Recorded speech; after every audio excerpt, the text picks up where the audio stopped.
Hello hi guys, ఎలా ఉన్నారు అందరూ? చూశారు కదా ఈ సీతాకోక చిలుకలు ఎలా ఎగురుతున్నాయో. ఇది ఏంటి, ఎక్కడ, ఎలా అనుకుంటున్నారా? ఆల్రెడీ మీరు thumbnail లో చూసినారు కదా. ఈ ప్లేస్ అయితే ఖచ్చితంగా తిరుమలలోనే. తిరుమలలో ఎక్కడ ఏంటి అనేది ఇప్పుడు మీ అందరికీ క్లీన్గా నీట్గా ఎక్స్ప్లెయిన్ చేస్తాను, వినండి. మనం ఎక్కడైతే జపాలి దగ్గరికి వెళ్తుంటాం కదా, జపాలి దగ్గర వెళ్ళేటప్పుడు కారులో వెళ్ళిన వాళ్ళకైతే క్లియర్గా అర్థమవుతుంది. అక్కడ కార్ పార్కింగ్ ఉంటుంది. అక్కడ కార్ పార్కింగ్ దగ్గర నుంచి అదే రూటు కొంచెం ముందుకు వెళ్ళామంటే, యాక్చువల్గా అది కాదు గుడి రూటు. ఆ గుడి రూటు కాంచి పక్క కార్ పార్కింగ్ పెట్టుకుంటారు. ఆ కార్ పార్కింగ్ దగ్గర నుంచి కొంచెం ముందుకు వెళ్తే ఆ రిజర్వర్ డ్యాము అదంతా కనిపిస్తుంది. కానీ జనం ఎవరు 90%, 99% అటు ఎవరు వెళ్ళరు. మెయిన్గా జపాలి రూట్లోనే వెళ్తారు. కానీ వచ్చేటప్పుడు మాత్రం మీరు ఈ ఈ లొకేషన్ని, ఈ డ్యామ్ని, నేను ఏదైతే మీకు తమ్నేల్లో పెట్టాను కదా, సీతాకోకల ఫారెస్ట్ అని చెప్పేసి తిరుమలలో, ఇటుగానే వచ్చారంటే ఆ ఎక్స్పీరియన్స్ని మీరు రియల్గా ఎక్స్పీరియన్స్ చేస్తారు.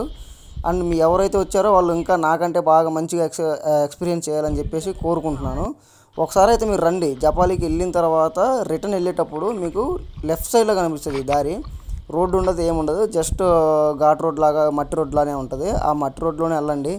కొంచెం వెళ్ళగానే చాలా బాగుంటుంది. నాకు తెలిసి ఇది వర్షాకాలంలో అయితే కష్టం ఉంటుంది, కొంచెం వాటర్ అవి ఉంటాయి. ఎండాకాలంలో వాటిలోనే నీకు బెటర్. ఇక్కడ మేము ఆల్రెడీ చూశాను, ఎండాకాలం కాబట్టి ఆల్మోస్ట్ వాటర్ అంతా ఎండిపోయినాయి. చాలా బాగుంది ఉండడానికి, చూడడానికి కూడా. మీరు ఇంకేదైనా ఫుడ్ గిడ్డు చేసుకున్నారంటే ఇంకా బాగుంటుంది. Bye bye guys.